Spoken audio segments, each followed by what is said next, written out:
Welcome back, guys, to another episode 3 of Game by Thrones.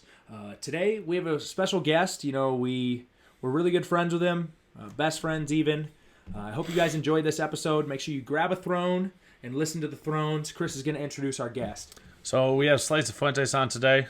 We've kind of focused on current coaches and athletes, and we wanted to branch out to some area and local legends. So this kind of be our first one.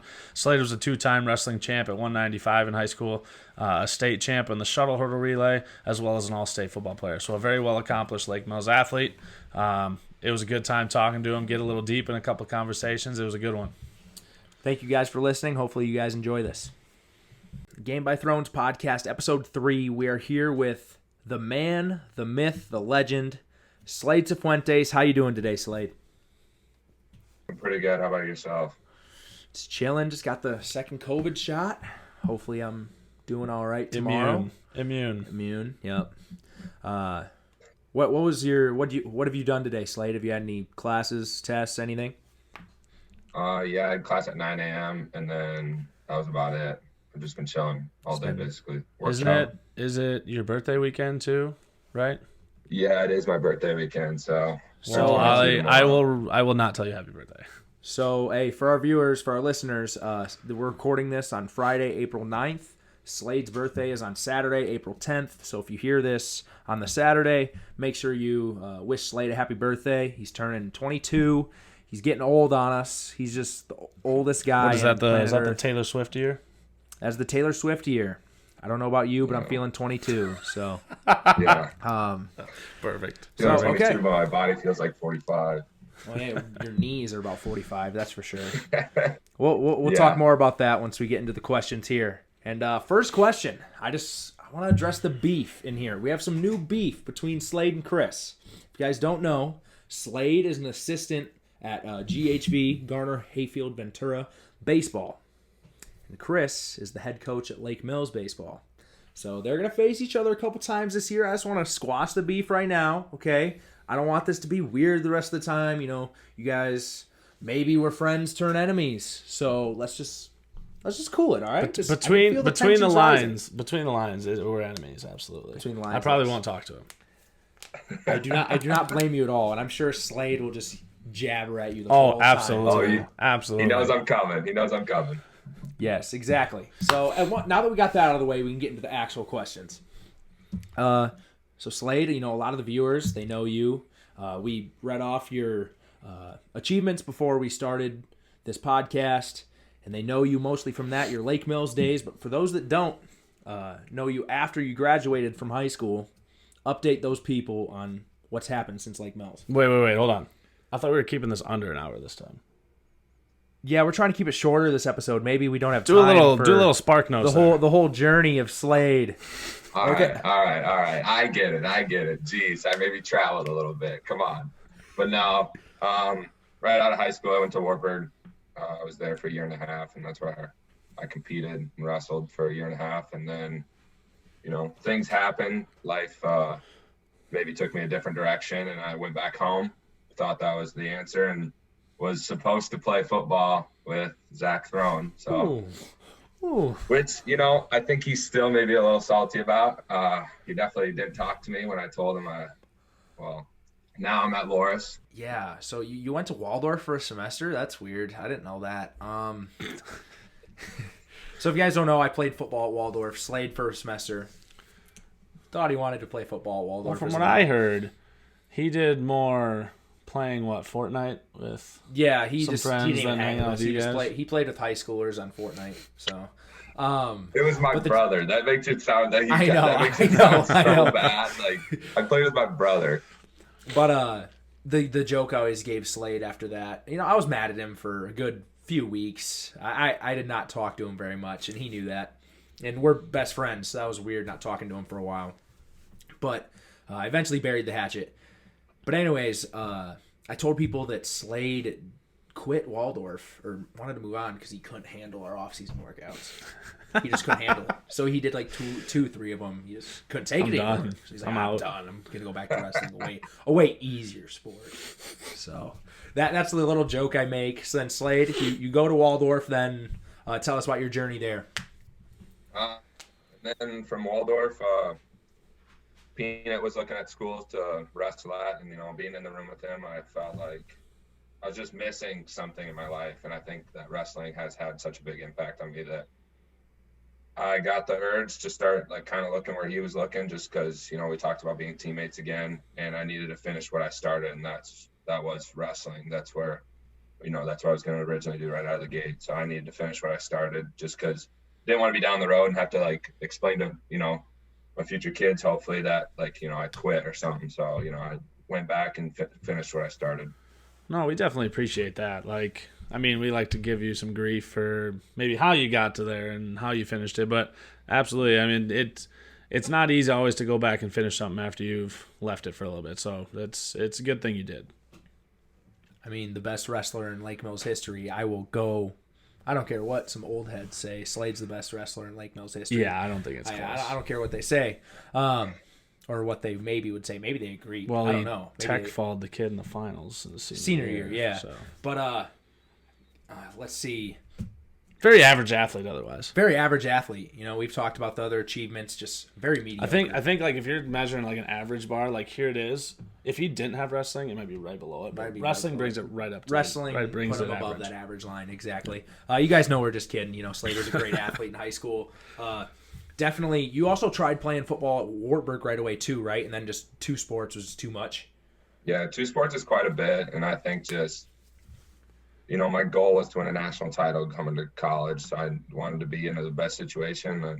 Out of the gate, I thought that was, and I thought maybe doing two sports was going to keep me in the same rhythm as it was in high school, but it's a lot more, and it's a lot more meetings. It's a lot more than just going out and basically going to practice, and then going to football. Like that's not even close to what it is when you go to college, and especially right out of the gate, I didn't have a roommate, so Ethan Late basically moved into my room while I waited for Brennan Doble, and I knew I needed to make a decision after the first year, but I think my goals and stuff got me to really like go for it right away, I guess. When you think about wrestling and football, I mean, you hear kids like play football and baseball, but those are fall and spring. Like you can't go football, fall, and then literally right into wrestling. Probably overlap just a tiny. It probably would overlap too. Yeah, I mean that'd be very difficult. With Wartburg being so good that year, I think they made the Elite Eight or something. They were playing in the first week of December, so I mean, I already missed a month of competition. So I mean, and it's hard enough to get in wrestling shape. Football shape and wrestling shape are two way different things. Right. So it had just been way behind in every sport. Way behind, and it could have caused, I don't know, me to hate maybe the sport of wrestling, I guess. So no, that's true. I mean, that's not out of the question. It would have been very difficult. I think you made the right choice, absolutely, for yourself. And then you go to Waldorf for a semester, then you leave there to go to Loras. Tell us about your 2 years there. Definitely my 2 years here has been a roller coaster, I would say. Can't stay healthy. And I don't think I think it's just maybe my body telling me I can't do things. Sometimes it's freak stuff, but, especially these past couple summers, I focused a lot on, my body and listening to it and tried to do everything possible to get ready, and I just couldn't hold up. So, and I mean, what is the saying? Father Time's undefeated.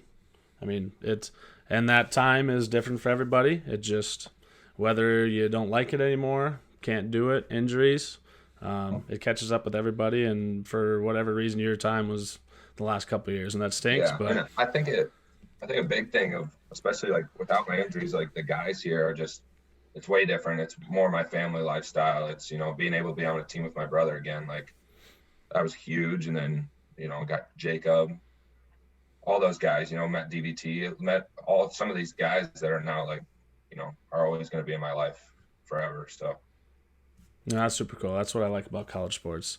Meet people from different walks of life and from different areas, and never really lose contact for the most part. So that's sweet. Yeah. So that you definitely appreciate where they come from. Yeah. So, you're talking about injuries and how you've been able to deal with that. Leads us right into our next question. Suffering an injury, this past season, You were doing really well, and you suffered that knee injury. How have you been able to cope with that mentally, and also how's the rehab since the surgery? Boy, I'll start with rehab. Rehab's been going good. I can walk now. I can bend my leg. Like, just trying to run and stuff. That's hard. It's hard to, get down in a squat, but we'll get there eventually. Also, tell the people what the injury was. True. So, yeah, I had basically my bursa sac busted. So, like, it stopped working. So it stopped pumping fluid throughout my knee. So kind of, instead of it being just a normal knee, it was like a softball on my knee, and like I couldn't bend it, and kind of sucked. And I think it all started back to my sophomore year of high school. Even it blew up on me in a baseball game. Zach, I think you remember that. Chris, you might have.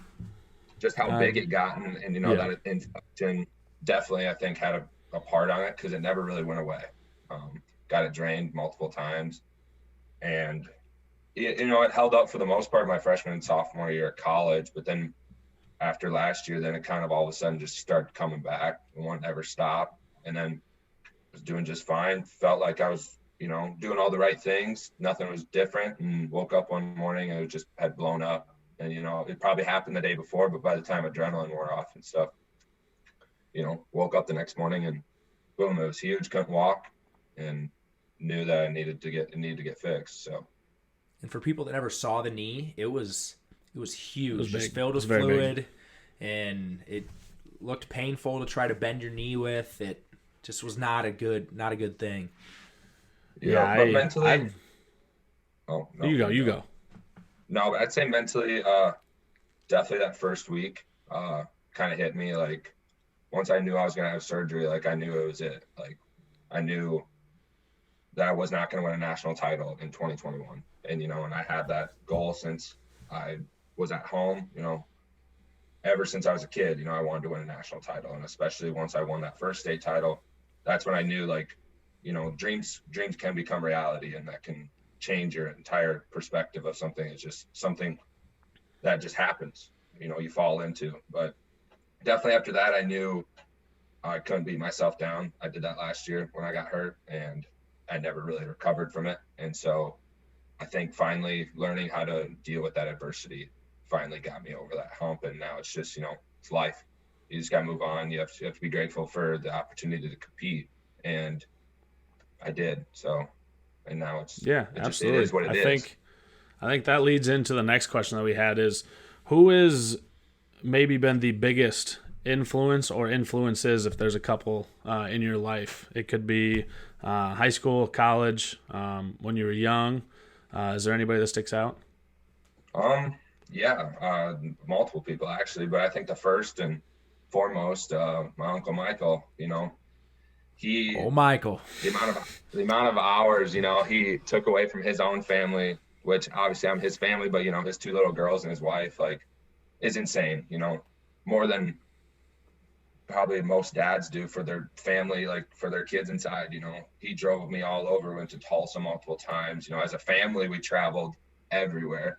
But Michael always picked me up for morning workouts, and those were never fun. And I'm sure when he listens to this, he's going to probably be smiling. He had this system, and it really is not that good of a system, but I remember it. So he jogged, for you, those of you that know the fitness center. It's our lifting place or whatever in Lake Mills. And so he would jog a lap while I had to run a suicide. But the thing is that my break was when I got done. So he'd jog a slow lap and wait for me to finish, give me about 5 seconds, and then would start his next lap. So then I had to go again. And never, like, you can't catch up. Eventually you just keep running, and it was horrible. But yeah, I mean, it made me into, he was the first one to take me to wrestling practice. I remember I was probably 5 years old, and it's always been our entire family, but when the wrestling part, it's always been me and Michael. And a lot of people understand our relationship. Speaking of Michael, taking away time from his own family, I mean, now he just takes Slade away from us in the summer.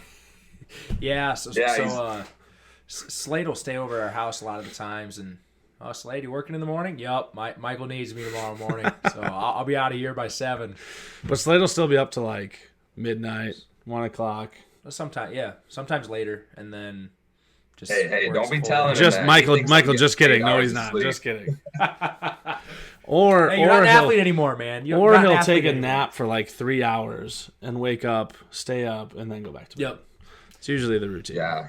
Although last summer with quarantine also did not help. Yeah. But no. Yeah. We never I had to throw that in there quick. Any others? I know when we talked about this earlier in the week, you mentioned Coach Brandenburg, Coach Valley. I know those are 2 other big ones.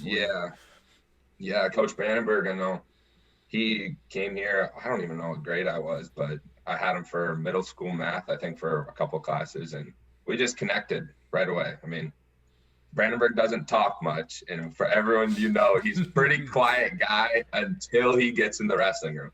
There's been multiple times where he yells, and we won't talk about that part of Brandenburg.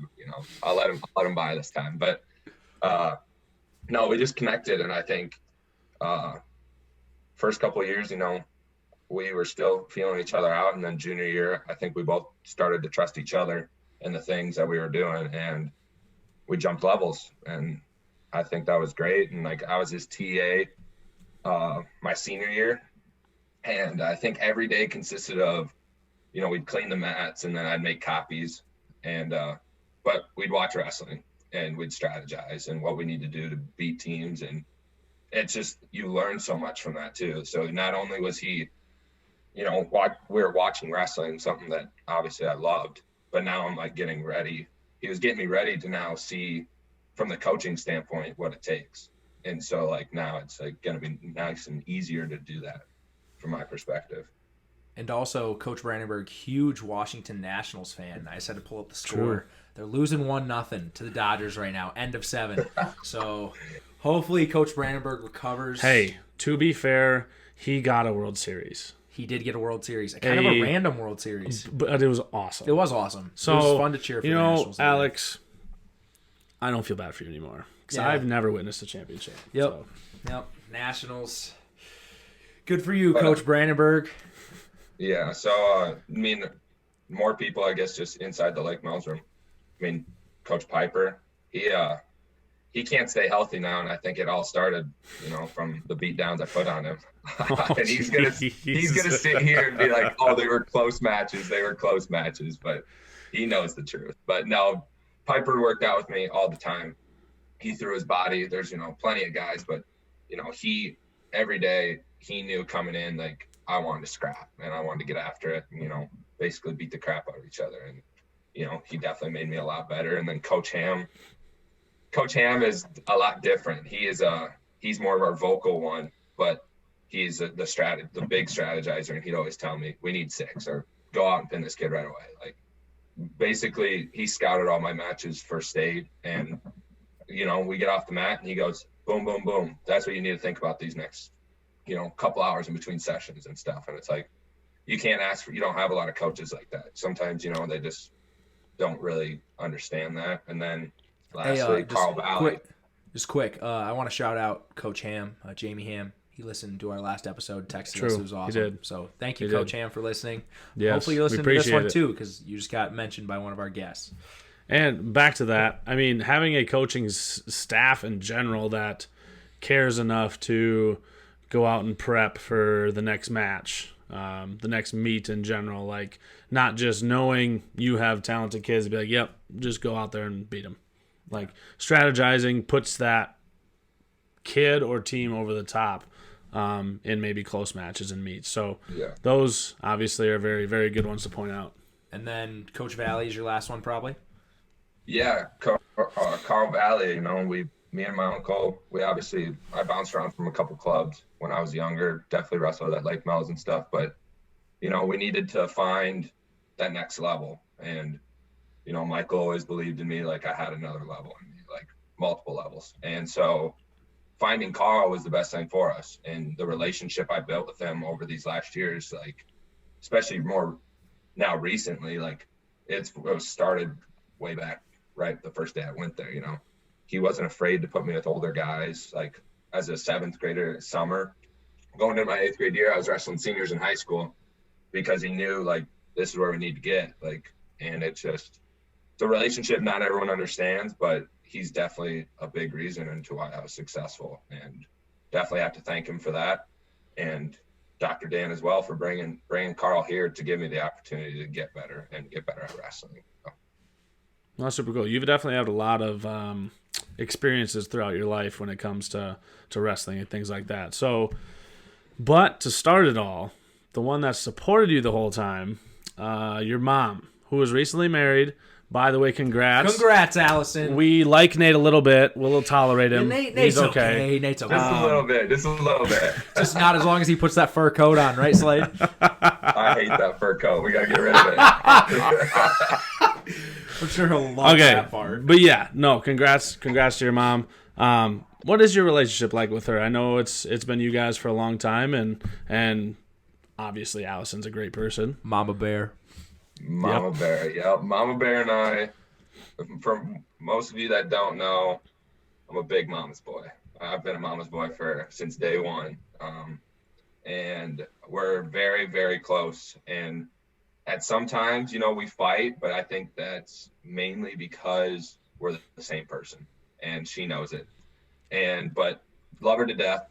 She has gave me everything, gave me opportunities that, for her, it was super hard having me young, but she did the best she could. And, I think she did a pretty good job, and I love her to death for that. She's my rock. Obviously, we went through some very tough times together. She saw the adversity. She saw me in the darkest of dark, and then she saw me, be on my highs, like being on top. And so she knows everything and anything that dealt with my life, and just gotta say thank you for that, because not every mom likes to deal with a kid that's cutting weight, watch him lose a potential chance to get somewhere, make the state tournament freshman sophomore year, but then got to see me go be at the top. And that's exactly why I ran to her after I won my junior year. She went through everything, made me my lunch most of the time when, Grandma D, of course. Grandma D, G-Man.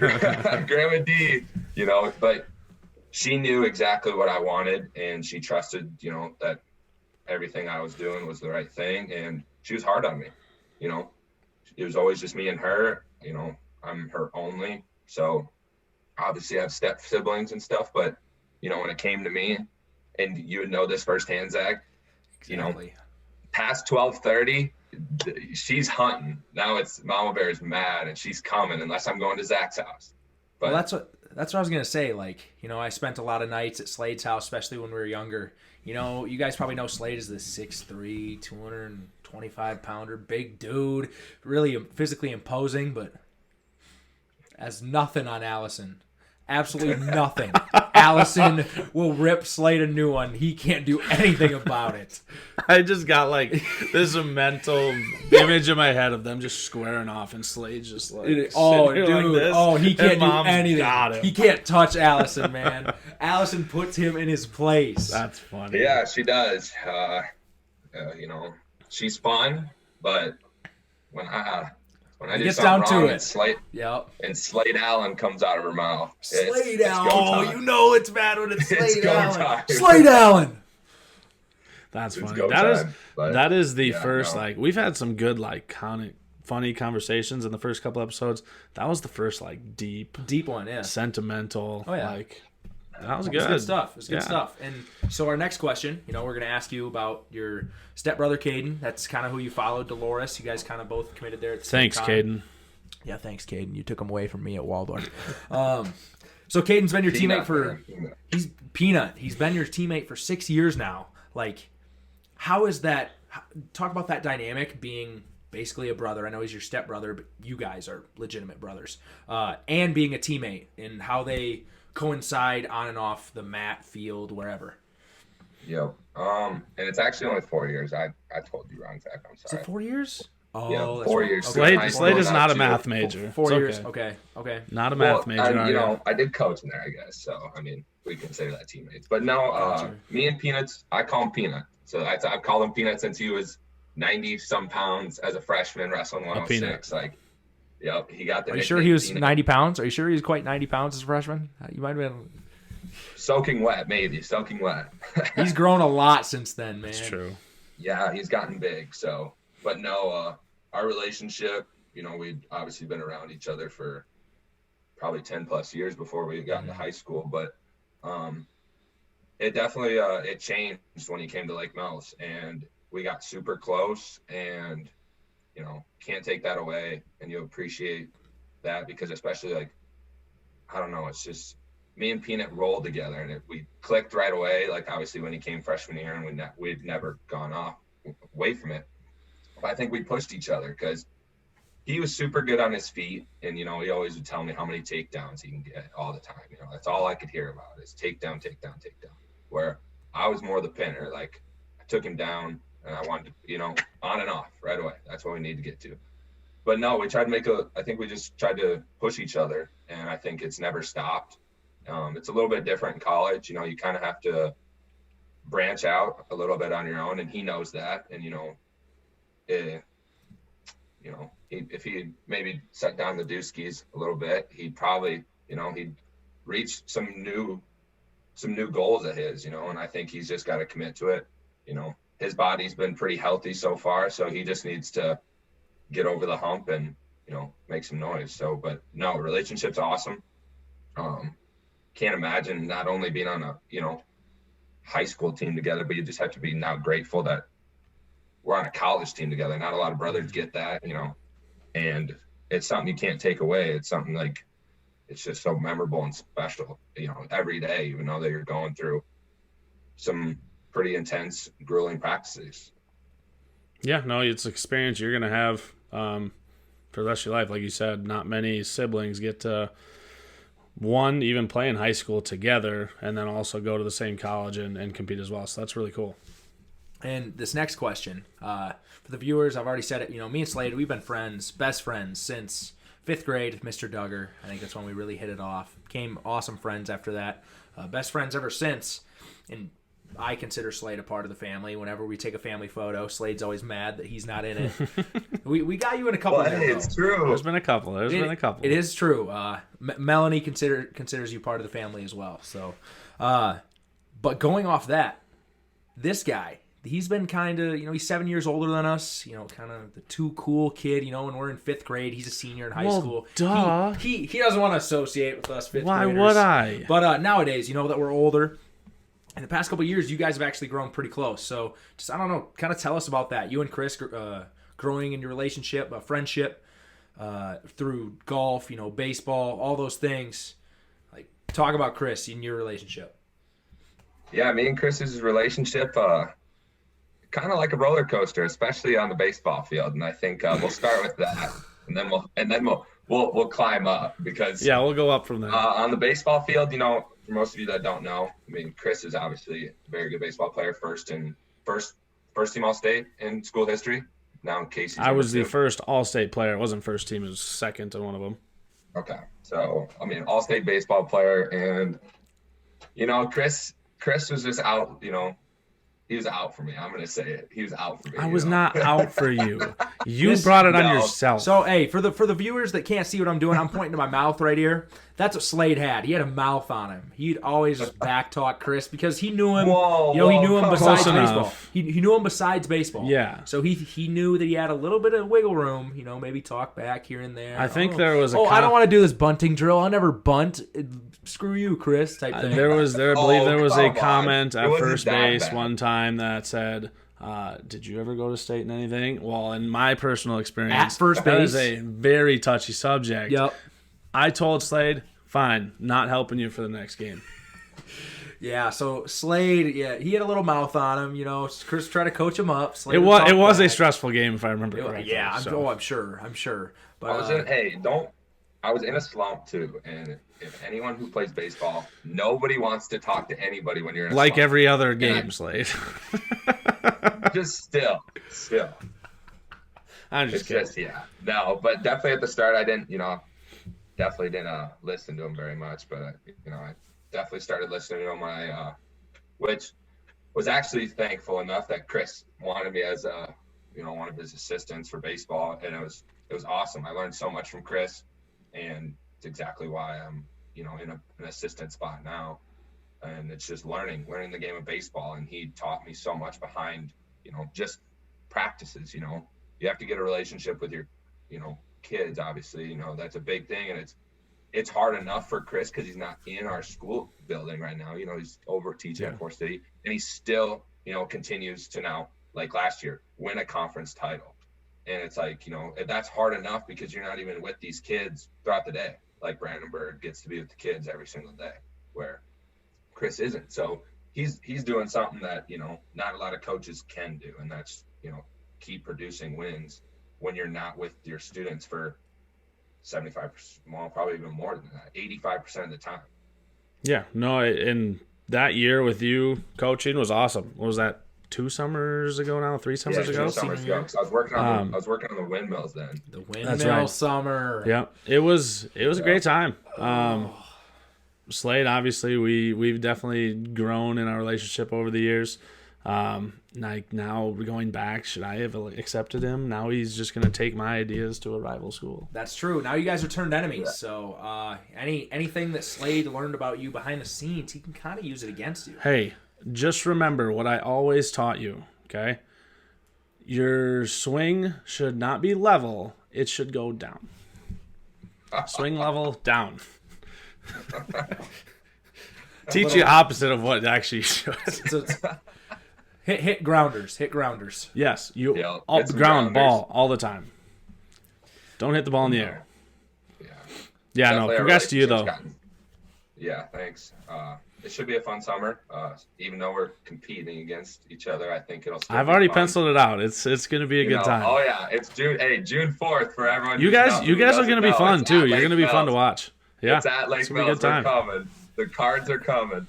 And I'm the PA announcer at those games, so I'll be right by first base. So I'll just be heckling. If you guys hear any yelling, it's probably Zach and Slade just back and forth. Yeah, from the it's probably just us, talking trash to each other. But next question.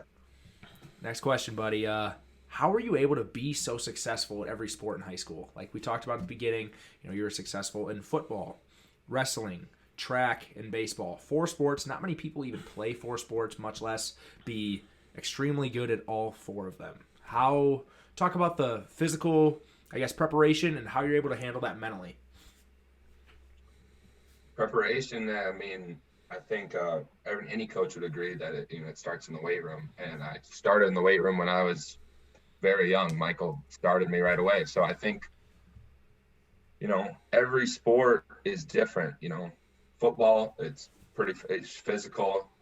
You need to be bigger, but you don't have to be the biggest guy on the field, of course. Like you figure that out when you go to college, Zach. Like some of the hardest hitting guys are those corners or something that are gonna just come smack you out of nowhere. Mm-hmm. But it's just different for every sport. But I think every sport, I just continually was trying to chase somebody.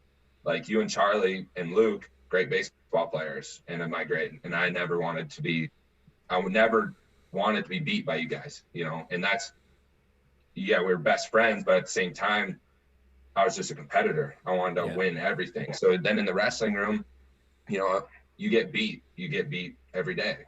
Somebody's going to beat you. And if you don't, well, you're just, you're different, But you're still going to have bad practices where you don't think that you did enough. And it's just trying to find another level, staying after doing extra stuff.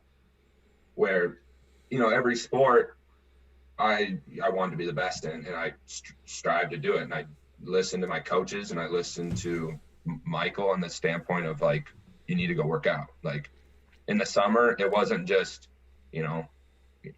congrats, you won. It was, no, we need to now get better. We need to get bigger. We need to get stronger, faster, everything. So I think just, everyone around me pushed me to want to reach new highs. And I think,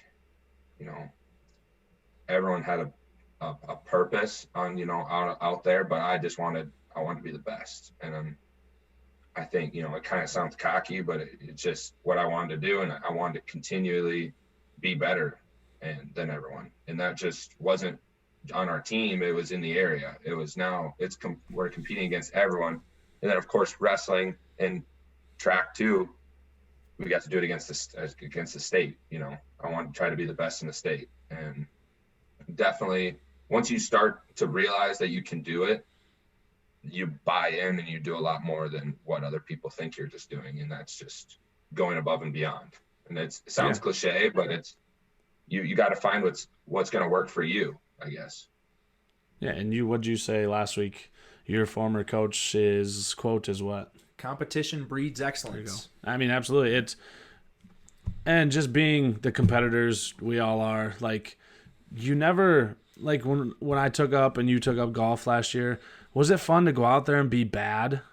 No. So we worked at it. It's kind of fun. You know, you're just bad. I golfed like 3 times. Yeah. No, I don't like to go out there and just look like I don't know what I'm doing. So I worked at it. So that's kind of what he's getting at. Like, you don't want to go be bad at something. You're going to work at it. And that's kind of what, like Slade said, drove him to be good at everything, even though he just happened to be in the same time period as Grant Felstead in high school. But okay, yeah. Grant Felstead, by the way, you know, amazing hurdler. Amazing hurdler. Hey, I didn't say I won that one. No, part of that. I've even watched that one. Dan showed me that not too long ago. That is the fastest I've ever seen someone run over hurdles. You know, like, it's insane. You, Charlie, and Albert, you guys just did your jobs. Like, you ran solid times. Yeah, no, absolutely. Grant Felstead just... And it was downpouring. It was different. Yep, downpour, yep. That is one of the coolest high school sporting events in general that I've ever watched. Yeah. I think, you know, there's a lot of things that happened that year that, you know, Grant was hurt most of the year. Otherwise, who knows what we could have done? Like, that's the weird thing. Grant, I think, only ran with us like 4 or 5 times. I think we ran as a full team, which is, you know, in track, that's not a lot. Like, we were running, I think Tommy most of the time, or Kale, and we were still killing teams. And that's when we knew, when we got Felstead back, it was like, here we go. Like, we're going to go for it all. And Mr. Rice, you know, he was on me. You know, definitely wanted me to keep my weight down. Keep your weight down, yep. And I remember he'd always ask me, and it was always in the hallways on like random days. He'd be like, "What's your weight like? You feel fast or something like that?" And I go, like, "I'm fine." Like, you know, he's just staying on you, man. Yeah, you know, he was always on me, but he knew I wanted to be great, and he saw that first track practice, which was the Monday right after state wrestling, I think. We were running halls, and it's just, I knew I was in good shape. So it's like, you know, wasn't always going to let Charlie and Luke and all those guys, Parker, beat me, you know. Now it's, I knew we were both at our peaks, you know, coming from basketball shape and wrestling shape, that we can go. And it was just fun to compete every day. But, you know, Felstead, well, it proves, I mean, the next year he wins it. Yeah, I was going to say, he won a state title. True, I do forget about that too. Speaking of competing, though, you almost didn't do football your senior year? This is true. Why? Why not? What was the switch? And then what happened when you finally did it? I want to preface this first. Slade, like a month before football starts, I knew he was thinking about not doing it. He was leaning towards not doing it. Talking with him on the phone, I'm like, dude, we need you to do football. Stuff like that. Like, you know, at small school Iowa, you need every good athlete you can to do the sports that you want to be good. And Slade obviously was going to be our, you know, probably our best player. So I was like, Slade, you need to do football. And he's like, yeah, I'll do it. But he gave some other details, you know. There might have been a little incentive that he made up from Mama Bear. Hey, every touchdown you get this, blah, blah, blah. I don't know if that's breaking the rules. I don't care. But anyways, he told me this. Not from family. Yeah, not from family. But he told me this. And he's like, I'll do football. That's awesome. Literally 2 weeks later, I find out from Chuck, I think, that he was joking the whole time and he still wasn't going to do football. I was like, F you, Slade. Golly. And then a week before football started, me, you, Marcus, I want to say somebody else. We went out. Was Mason Fritz there? Maybe Mason Fritz. Maybe Cale Beamer. Yeah. I'm not sure. I can't remember. I feel bad. Somebody's going to be mad that Somebody's going to be mad, yeah. But we went out to the field, and Slade still wasn't doing football. We were trying to convince him, and we go around, just throw the football around. That's all we did. And after that day, Slade made the commitment to do football senior year, and our junior year we were 1-8. Slade was still on the team; he was hurt. But with our class senior year, the main ones, you, Marcus, me, Adam Burgo, Nick Langabell. We ended up going 6-3, so we definitely do not go 6-3 if you don't do football. We probably win 2 games. So maybe. Maybe. I don't remember who you played, but yeah. And we were mapping it out before the season. We thought we were going to go like 5-4, so we even kind of exceeded our own expectations. But yeah, there's 2 games that definitely were winnable games, and winnable games. We kind of blew the Newman one. We just couldn't ever get a stop, and Denver just was they're way bigger, faster. They were different. Yeah, they were. But I mean, Southwind, we make a few less mistakes, a few more adjustments, and I don't know. Who knows? We're up right away. We're up 7-0 to start. I remember crucial 4th and 2, and they score a touchdown. And if we get that stop, I don't know. We're rolling. Yeah. I think we're up. We were up 10-6 right before half. Gave up a touchdown right before half. I mean, that was the difference in the game. Really, that kind of blew the took us out of it just a little bit. Yeah. So if we would have won that game, we would have made playoffs, and that was back when only 2 teams from each district made it. So that would have been huge for our school, but we weren't able to do it. But 6-3, we still ended the year winning a game. This is 4 years ago. This is so wild. It is weird. But our last game ever, we went out with a win. So that was awesome. And I don't know if I ever told you, but I really appreciate you going out for football. You changed our senior year. You made that season to the most fun football season we ever had. Yeah, I definitely don't regret that one bit. Probably regret, maybe not, it's a lot of what ifs, but if I would have been committed from the start, who knows what could have happened. Maybe, a few more connections between me and Kale, we could have found, something at off-season stuff, but, maybe got more people to go out. We're missing a lot of key guys, from our grade even. I pointed out, I was just thinking about this, like when you sent me the questions, I go, football. I go, we were missing Belstead that year. I'm pretty sure. Yeah, we're missing Chuck. Charlie, Luke Grove. Charlie, Corey, Ethan. We're missing two of our potentially. It's a lot of people. Yeah, and we still found a way. Yeah. We had a really start or are a rotational piece on defense or something. Exactly. Yeah. So, definitely sucks, but it's life, and it's just what we had to deal with. And we found a way. Yeah, and for a teaching point, I mean, for athletes out there today in high school, maybe they're on the fence about doing a sport. What would be your advice to them? I'd say give it a try. If you're a competitor and, you want to be the best basketball player, you want to be the best wrestler, you want to be the best football player, track, athlete, anything, all up and down the board. Doesn't matter. It doesn't have to be just on the guy side. It could be volleyball, basketball, softball, everything. Just you know who the best kid, on the team is. You always do. You know who you're strive to be by. So go after him. Don't shy away from him. Go after him. Try to be better than him. And that doesn't mean you talk trash and stuff. Like, I always kind of talk trash to like Zach and Chris, but like I like they just knew like that was me. Like, yeah, I wanted that like hype. Like I wanted to bring it. Like, come on, let's go. Mm-hmm. But now, like, some kids are not always, not every kid's the same. And that's like, now from my standpoint as like becoming a coach, try to go after the best pitcher, catcher, anything from the baseball standpoint. But any sport, just go after them. Try to be better. That doesn't mean be selfish, but there's ways that you can do it to find new levels and to make your team. You make your team better by just chasing the best. And that doesn't mean it doesn't have to be on your team. It could be, professional players. It could be college players. It could be, what your parents did. Maybe your parents were super athletic. Try to beat every goal they had or state record, anything. You just strive to be the best. And that's the mindset and lifestyle you need to live. All right. That's what I've tried to tell kids in Lake Mills that don't play baseball. No, I won't name any specific names, but if you're athletic and you like some of them will say, well, I haven't played in a few years. Well, but if you're athletic, it literally takes a week a week and a half to get back into it and figure it out. Yeah. Yeah. Then after that, you start improving from that base. I'm going to throw this And out who there doesn't with want to play Caleb baseball Bacon. in the summer? That's true. The Caleb Bacon example. He Hadn't hadn't played played baseball in in three or 4 years. I was going to say, but he was the starting first baseman when we clinched the conference title last year. And ended up being one of the better hitters on the team. And Logan Bacon. Logan Bacon. Bacon Bits. We won't get after him. And all you other guys. Yep. I guess that kind of brings us to another point. Lake Mills baseball kind of down in numbers. Like, why? I guess I know why, but like, why don't kids want to play baseball nowadays? I feel like baseball numbers are dropping. I think it's a trend everywhere. Yeah. I think it's small just, school.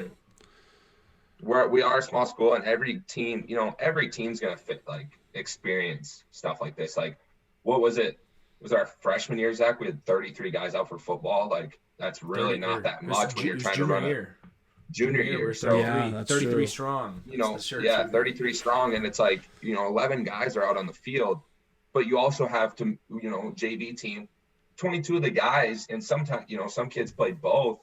It's just crazy because injuries happen, and that's not a lot of guys to not. We played Ironman football basically, Yeah. and every sport will have its phases. I think kids are so worried about working and trying to make money, and I think and I don't. And sometimes the situations call for that. It does. Probably, and to be honest, a lot if you of people, just look at me and say, I just don't like baseball, fine. Yeah. I don't want you to do something you don't like. But to me, playing baseball, and you guys probably agree, was probably my favorite. Sorry, all the other coaches in Lake Mills. Just because you played games and didn't go to school. Mm-hmm. It was during the summer. You're with your best friends. Yeah.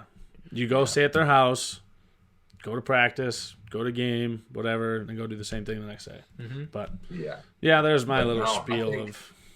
I think it's just I think people are so focused on work and it's awesome to make money, it's awesome to do that, but I didn't have to. And I get some kids do have to. I'm not saying exactly.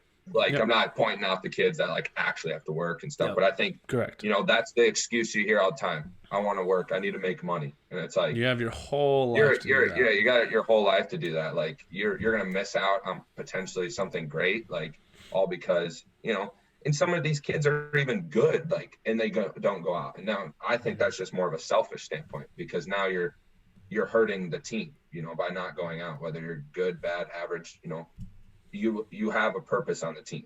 Everyone does. And that's everybody does. Star in your role. It just doesn't make sense to me. I think I get you work, I guess, but you can work around things too. You can't There's a way. You can't take an hour and a half, 2 hours out of your day in between work to come to baseball. And then, obviously you don't work as much, but you're also getting to be a kid. You're not just living a I'll even say Jack Raymaker texted me a week and a half, 2 weeks ago, just wondering what the schedule was, when we'd practice, because he wants to work in the summer, but also wants to play too, to try to set that up. Yeah. So it is possible. Yeah. My junior year, Brad Midlang worked the what do you have to be there 7 a.m. at Larson's, and then would come straight to practice after it. So it's doable if you really, really want to do it. Yeah. No, anything's doable. I think it's just you just have to be committed. That's a big thing, and I think that's a big thing with just sports in general. You don't just go out for the sport. You have to be committed to the sport, because otherwise you're just there. You might as well try to get better while you're there and strive to be something great, instead of just being on the team. But no, totally I think it'll come back around. Those younger grades, you got the Hansons down there. You got a lot of great kids. Having Leighton and Talon, who are my little cousins, they play softball, and the talent's there down. I think you're right. It goes in spurts. It's just keeping kids on the right track, and I think just motivating them to you need to be out, and that's how small towns need to be. You need to be motivated to go out for a sport. And I think that's where, we're getting back, numbers are down, but that doesn't mean the sport isn't motivating. It's just hard to get kids to do it. Correct. And, I mean, another great example, I've talked to Chet Helming multiple times. He's a Waldorf basketball player, good at several sports. Went out for baseball his senior year. Second team all conference. He's told me multiple times going out for baseball was the best decision I made senior year. Going out for baseball was the best thing that ever happened to me. You had a great right fielder. 6'5" outfielder. Awesome right fielder. And no, Chet talks about all the fun he had with his friends, that last hurrah before he went to college with his high school friends. It really is the last thing you get to do as a group. Yep. A school-related thing. And once you go to college, that's it. Some of those groups you used to hang out with high school, you might not stay friends. I don't know. It's kind of the last. It sucks to thing hear, to but it's true. It's true. Your college friends end up being. You'll still be friends. You just won't be the same as close kind of friends. Yeah. Everyone just goes on their own path. Everyone has their own path, calling. Whatever, and you just live your life. You don't worry about, I need to go see this person. No, it doesn't work. It doesn't work like that. If you make time, I guess, for the people you want to make time for, I guess it's, but it's 100%. Hard. You're making grown-up decisions now in college. You're trying to better yourself every single day. And so that doesn't mean you're kicking people out. It's just, you meet so many other new people and you meet people that have the same goals as you. So you small in your pack, and that's just how it is. As you get older, you don't keep 30 friends in a group chat all together, and you're always talking every single day. Or you're talking to 30 different people a day, you widen it, or you small in the gap, I guess. Narrow. That is the second time I think Slade has used a made-up word, smallin'. It's serious conversation. Conversation. I fully agree with everything. No, 100%. Just, I had to throw that in there. He said smallin' twice now. I do not think that's a word. I only caught it for the second time. Yeah, no, I saw you out of the corner. Did I say it earlier? Yeah, you about 30 seconds before that. It's just me giving Slade a little bit of grief. We understand. You're always giving me grief. We understand Slade talk. It just, you got to work through it sometimes. So yeah, that was actually a really that was a deep one too. That's a deep one too. Nice. Wow. But the next question, one of the biggest what ifs in Lake Mills history. If they were to make a 30 for 30, and they're like, hey, what if blank? What if Slade did basketball at Lake Mills? And now I don't know if this question excludes wrestling or if it's both at the same time. But I will say Slade in 7th grade was our best player. In 8th grade, he was really good as well. That's when Charlie kind of started to take that role. But Slade was a good basketball player, and you've talked about it many times with Coach Minke. We always say, we wish we could clone you. One to wrestle, one to play basketball. Could you have imagined what Granger's a year ahead of you? His senior year with him and Slade inside. How been? Well, especially awesome. We've talked about this before. Defensively, it lets Granger kind of focus on offense, maybe guard a Slade would have been Slade's the big defender. Exactly. And Slade, give us your little input on that. I think it would have been a lot of fun. I think I wish I would have found a way. Because it is possible, and especially what I had to do, I think, wasn't unrealistic on trying to do both. Would I have been a 4-year basketball star? Absolutely not. I'm more focused. We're not saying that. Yeah. No, but wait, junior, senior who said year, you even would be a 1-year basketball starter? Jeez, don't go to 4 right away. Hey, hey, what did I talk about earlier? I want to be the best, and I'm going to Granger. I know. It's true. We're not saying Slade would have been the best player in Lake Mills history, but Slade would have been a very solid piece on a couple of those teams. Very solid. I think it has overall been a lot of fun. I think. Yeah. Just because I hung out with you guys most of the time, anyways. I ate lunch with you guys, everything. So I don't know. It wouldn't have been any different other than the fact that we're just playing basketball. And you always kind of liked playing basketball, growing up, he still likes playing. What do you mean? He comes to the alumni tournament. He comes and he coaches because he couldn't last year. Okay. 2 years ago. No. That was at Mason. Oh, Lake Mills one. Lake Mills one. Yeah. Lake Mills one. So 2 years ago, Slade played in that. He has a lot of fun. But when we were little, we had a little 2-on-2 high stakes basketball game. Scott Smith. Ooh. Was it Ken Larson? Ken Larson, yeah. Ken Larson. Me and Slade versus 2 grown men on a 7.5-foot hoop. We're in 7th grade. Yeah, we won. We each got $40. Yeah. We were playing games for money in 7th grade against adult men, and we won. I gotta tell Scott to watch this. Slade got poked in the eye and he started crying. Wait, whoa! Where did Adam Woodbury come from? Oh yeah. That is super never cool. beat me in basketball, so he knows that. He's got to watch this. You probably played a lot of games against him over the years. Well, and it's he always wanted to play when I was like this big, and then start getting bigger. Slade gets bigger. All of a sudden, he's hurt all the time, and he can't play. Can't do this, can't do that. So I know he's gonna listen to this, and he's just gonna sit here and be so mad. But that it's the excuses. He had to get rid of him, and he couldn't ever get rid of him. So this is true. Speaking of past, so we went through past kind of plans. What are your future plans? So it's your last year of college. We haven't really touched on what you majored in. You want to just kind of touch on that, and then maybe what you're doing next year?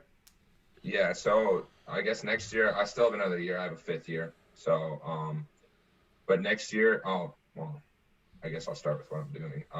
I'm an elementary ed major with special ed endorsement. So, getting ready for that is definitely it's a challenge of its own, but it's something that I have passion for. So I'm excited for that. So this next year we will be. I think I have one more semester of classes and then student teaching, which I'm doing back home. So wrestling career is over, and it hurts, but Wait. I think. Zach told me you were going to just drop a bomb, be like, yeah, I'm coming back. This wasn't some Michael Jordan announcement that he was coming back for his. We talked for an hour, and yeah, I'm back. No, just randomly dropped it. Yeah. Thought about it a lot, and I think I'll continue to think about it. But I think talking with friends, family, it's time. I can't stay healthy, and I think another year of me wasting my my youth. Everyone says like, yeah, you can do this, do that, but I want to start giving back. I want to start coaching guys. Yeah. I think I don't know how long my body will hold in the sport of wrestling, and if I'm not. It is great as maybe I think my mind is. I think where I'm best is, physically always wrestling with them, physically trying to show them stuff. And, I don't know how long my body will let me do that. It's who knows. And so being back home, I definitely plan on helping back home as much as possible. There's 3 guys that I'm working out with right now, and they know who they are. And it's about now trying to build the championship lifestyle, and that's what they want. Not everyone, it's exactly why, there's certain kids that want it more than others, and they want to ask me because I've been there, and I try to help out as much as possible in helping them reach their goals, and that's gonna be a big thing. And I'm excited for that. It's time to I can't compete anymore, but it's not the end of the world. I was grateful enough to compete for 3.5 years, because I took that semester off, and to compete at a college sport where a lot of other kids don't even get that opportunity. A lot of kids don't even compete in high school these days. So it's just being thankful and grateful for every opportunity that I got. And I'm excited for what, the future holds. And, every day from here on out, it's kind of a mystery because, I have one more year to decide, what's next for Slade? And that's going to continue to be the question for future years.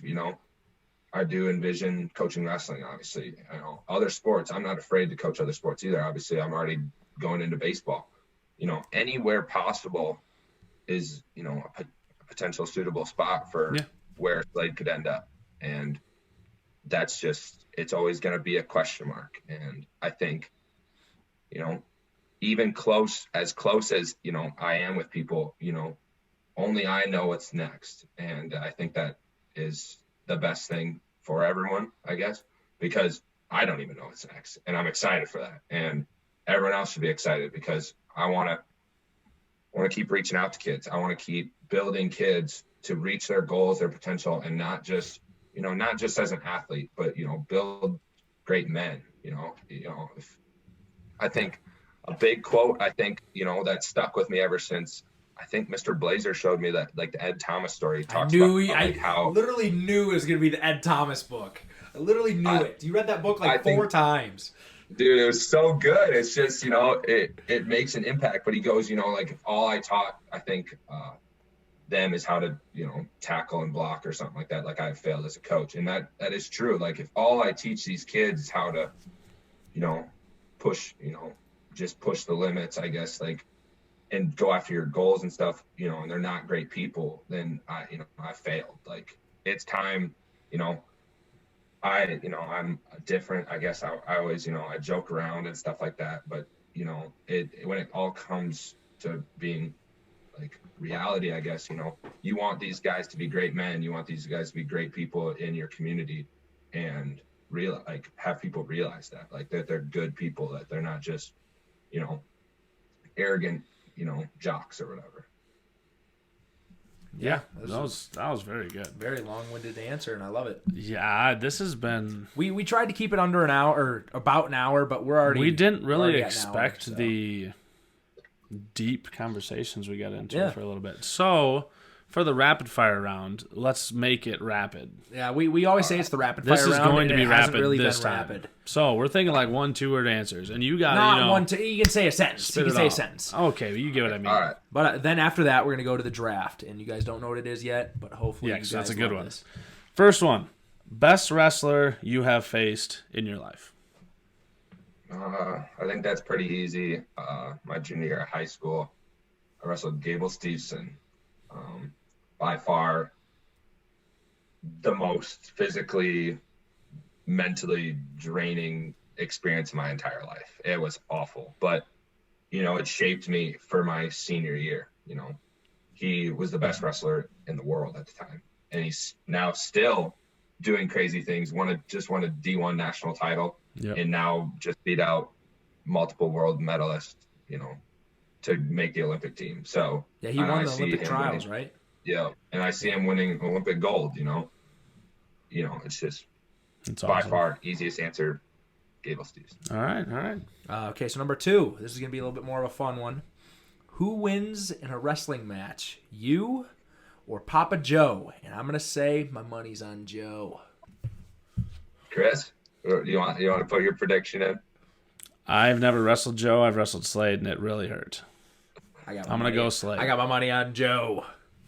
So actually, I think it would be interesting now, especially, but are you talking to me in high school or me right now? Well, of course, right now. Well, right now he's got bum knee. I'm going Joe. You're down. Yeah, I'm going Joe. No, but actually, funny story, and Peanut will like this one. So I stayed wrestling this year. I was banged up still, waiting. I think it was a week and a half out from surgery or something like that. And my dad, he has that competitive edge. Doesn't like to have that trash talking at him. Nothing. He doesn't handle that very well. So I was talking trash to him and kind of wrestling around with him, like laying on top of him, just making him mad.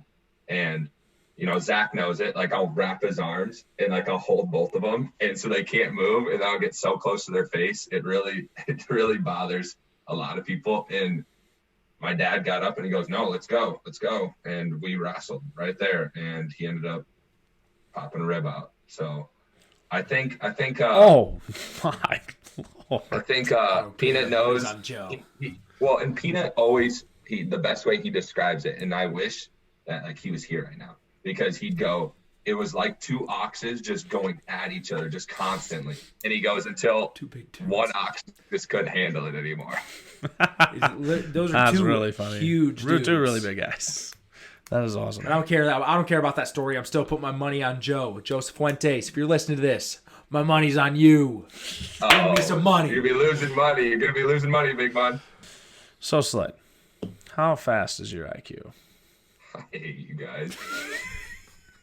So the backstory with this, I think it was freshman year of high school. Slade, I want to say it was Hunter Kingland, said something to you, something along the lines of, you're not the brightest, Slade, like blah blah blah, kind of giving you a little jab. And Slade's like, my IQ isn't very fast. Oh, come on. It was something like that. It was something like that. I think Hunter asked like what my IQ was. And you're like, oh, it's not very fast. I had no idea what he was talking about, so I just go, not that fast. Freshman Slade just... That's hilarious. He said his IQ wasn't very fast. That was an eventful night, but we will not talk about that. All right. Yeah. Maybe Number 4. Slade maybe had a knee injury and ran into Petco on it during wrestling season. Okay, on to the next one. Number 4. This is just a number. We need a guesstimation, you might call it. Approximately how many nights have you stayed at the Throne House over the years? You know, it has to be over 1,000, and that sounds crazy. It's gotta be. Yeah, it has to be. lot. I mean, especially with COVID. I was out there like every day. yeah, you were probably out here 40 out of 50 days, 40 out of 60 days. How many Netflix shows / movies did we finish? We watched Outer Banks. We watched Outer Banks like a day and a half. That was so good, so good. Yeah. Very good, very good. Season 2 coming out soon. Coming out, I think. It has to be over 1,000. That would be my guess, and I think it'd be pretty realistic. Anyone that knows me, especially Grandma D always says, well, you can stay at my house. She feels a little hurt that you're always leaving. Yeah. She goes, Zach can always come here, and it's like, no, Zach's not leaving. Slade will just drive out. All right. Final rapid fire question. So Slade is a fan of the Cowboys. Why? Nobody knows. America's team. Will the Cowboys win another playoff game in your lifetime? They just signed Dak to a big deal. Yeah, he had to think about it. He had to think whether they're going to win a playoff game in his lifetime. He had to think about it. Yeah, Cowboys they'll win a playoff bad. football game, but I don't know. We got to figure some things out on the defensive side of the ball. Otherwise, we're not winning any playoff game. Opinion on Xavier Woods. Just came to the Vikings. What's your opinion on him? Just wasn't Should we good be enough excited? to make the roster, I guess. That is code for he has no clue who it is. Xavier Woods. That is Xavier code Woods. for Xavier Woods. He has no clue how good Xavier Woods is. No, you guys will. The Cowboys Cowboys fan. Starting safety for the past 3 years. Cowboys also don't have Mike Zimmer. It's true. This is true. The QB or the you guys will CB guru. You guys will like him. Get off my back, especially with that. All right. Fine. You guys will be good. It's okay. We'll just bypass that. But anyways, all right. It's draft time. It is draft time. This is gonna be a fun one. Not that the other ones haven't been fun, but this is different. So what's the order for today? Order is Slade, me, Zach. Okay. So it'll go snake draft. Slade, me, Zach, me, Slade, me, until we finish 5. Yep. Hopefully, maybe. So a lot of the people that are going to be listening to this episode, they're going to be like, "Oh, Slade wrestling." We're doing a basketball. There's no wrestling movies. We are doing a basketball. Scratch that. There are wrestling movies, but I couldn't tell you who is what. That's true. This is going to be tough. So for our draft today, we are doing fictional movie or TV show basketball players, and that excludes, true stories where they use the real name and the likeness. So, if you've seen the movie Glory Road, that's a movie about Texas Western back in 1965, 66, I think. Yep. And Bobby Joe Hill was their point guard. You can't choose Bobby Joe Hill. You also or David can't Ladd. use Michael Jordan from Space Jam. You can't use Michael Jordan from Space Jam. Exactly. I believe Bleacher Report did one of these one time. I think they did, a while ago. They've done a football one, too. It gets football's cool, too. Football's cool. But it gets very interesting. Football would take too long. Football, we'll do that at some point. Maybe like Caleb Bacon sometime. Caleb Bacon. Fictional. This is going to be tough. I don't watch a lot of fictional basketball movies, so this will be tough. Or TV shows. Or TV shows are tougher. But honestly, I'd think and print off a list, too. But... All right, Slade. Zach just gave me an idea. That's what I was trying to tell you before we started. No, I told you. That was going to be my ace in the hole. All right, yeah. Slade's up first. The first overall pick of the fictional basketball movie draft. Slade Sifuentes picks. TV show, One Tree Hill. Going with that. Do I need that to be? You need a name the player. Name the player. Nathan Scott. Okay. You can't draft an entire TV show. I thought. Well, you said to say the thing. No, the player. The player on the show.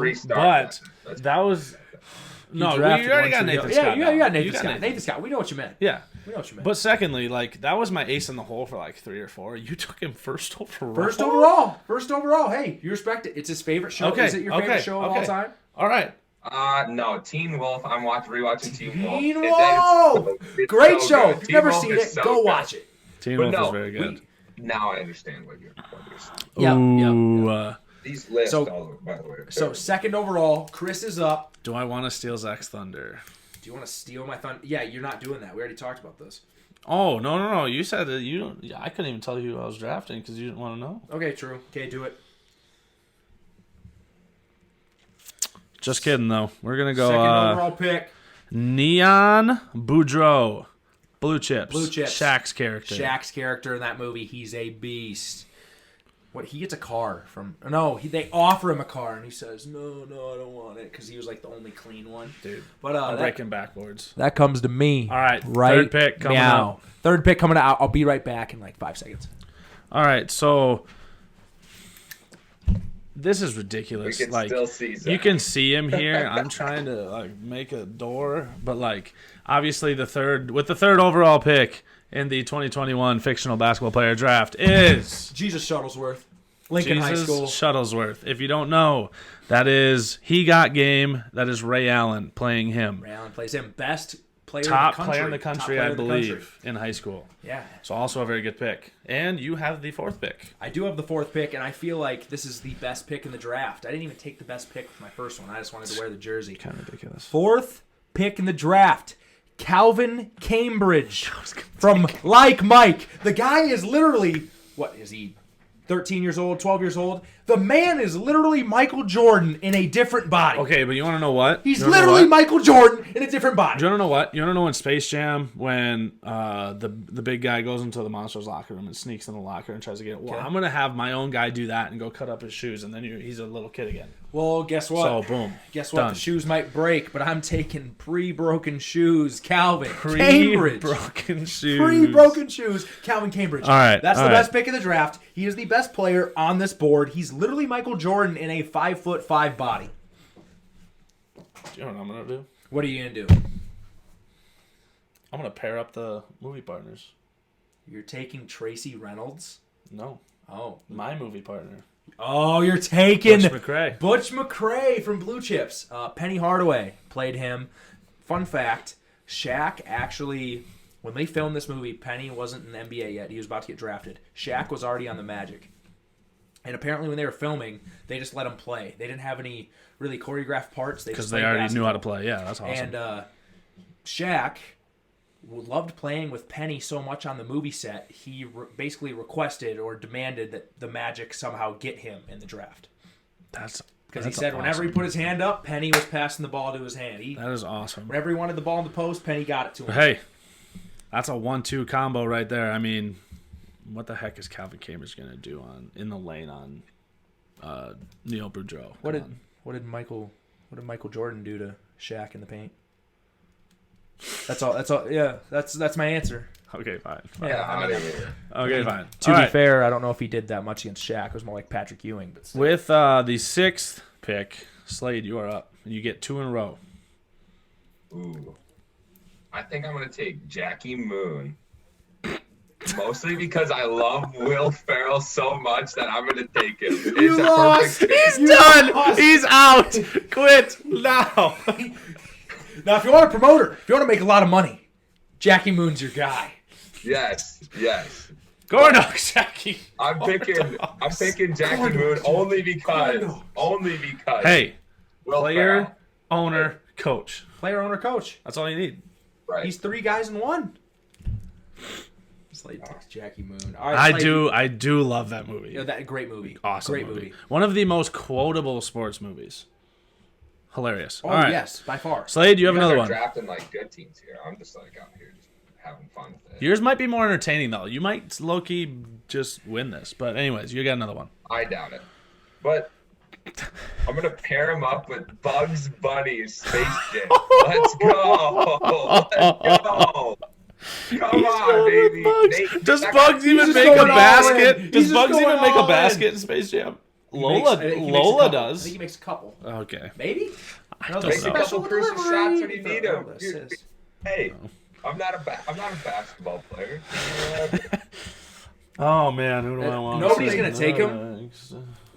What's that? You don't think Bugs Bunny Nathan Scott and Jackie Moon could put some points up.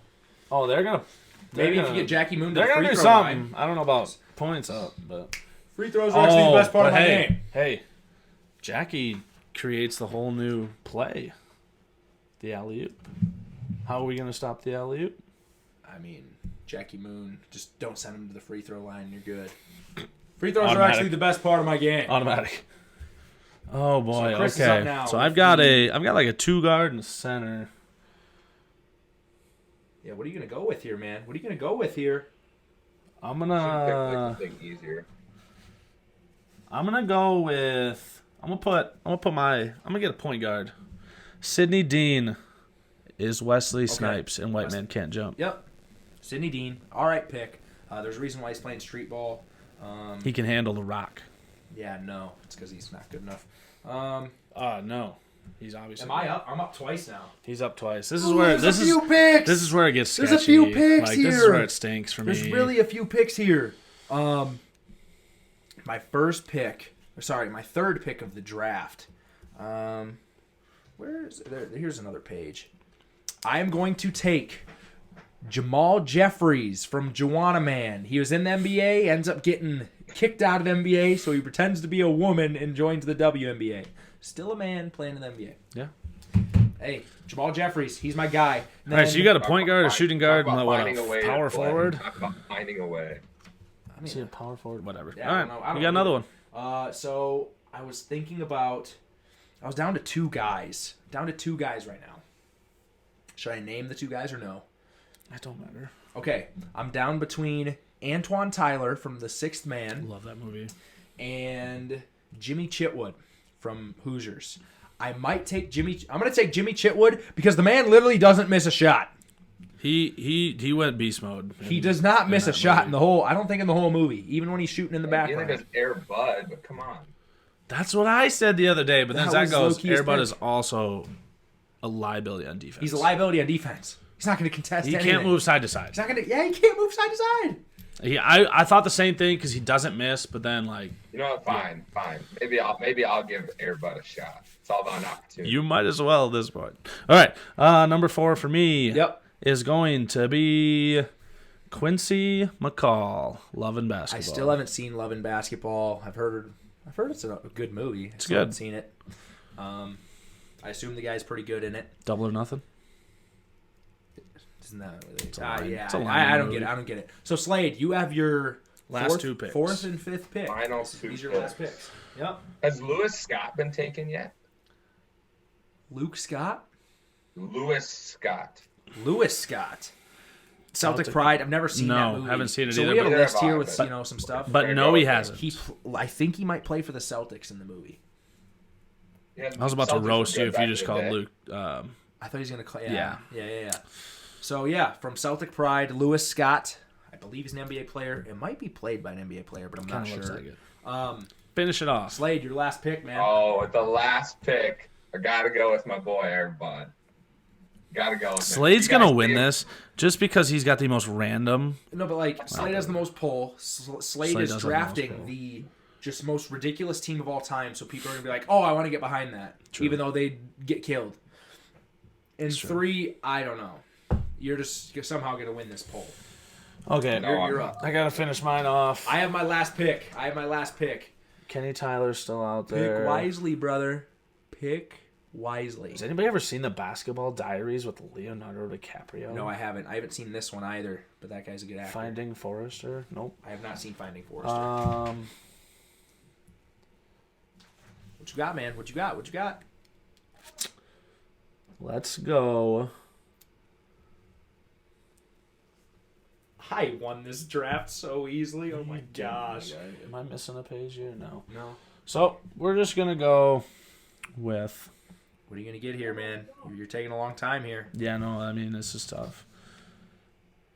What movie's that again? Why is it in a different language? I thought it was That's like a Disney movie That's the where they go to Africa. Above the Rim. Something like that. No.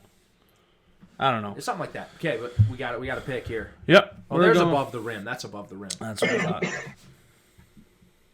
I thought you said something. So this is taking forever. We're gonna go with a shooter. We're gonna go with Billy Hoyle. Billy Hoyle, okay. Woody Harrelson. He's my Woody shooter. Harrelson's got some game. Not who Zach had in mind. He can't jump, though.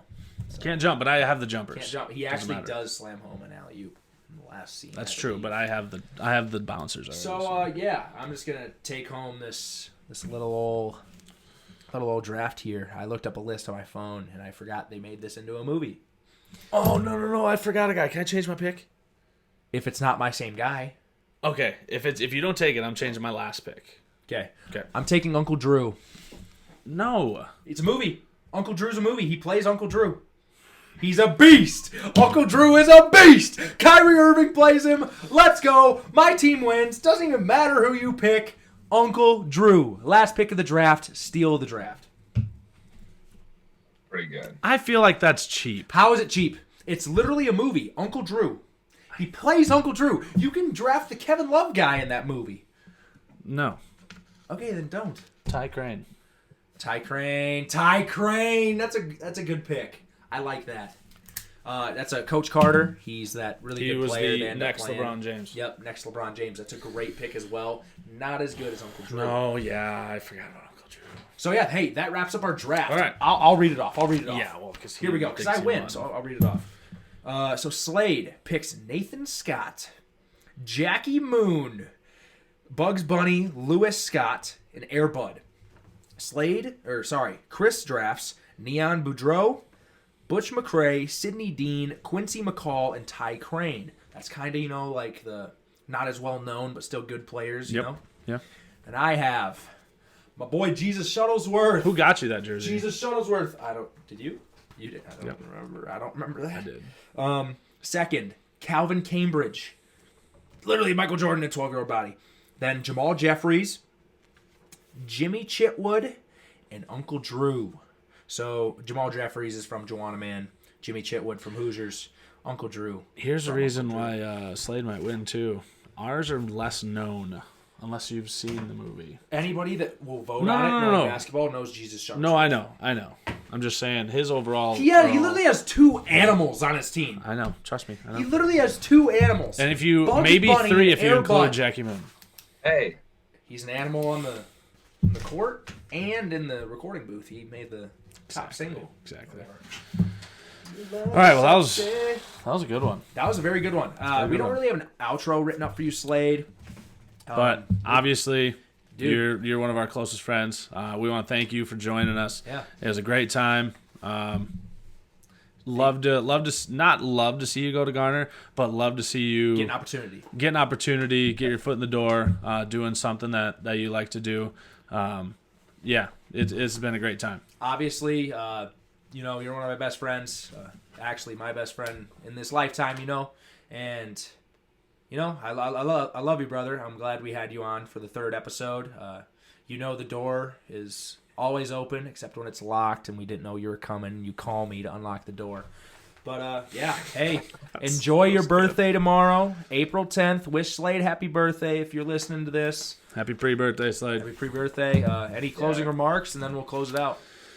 I just want to thank you guys for having me. I think this is great. I think it all started by you guys got the opportunity with COVID and stuff to bring excitement to people's homes by not being able to be up to games and stuff, and then being able to call it down at state. Like, you guys are doing something great, and I think you guys are on the right path, and I'm excited to see you guys, and I love both of you, and just thanks for having me.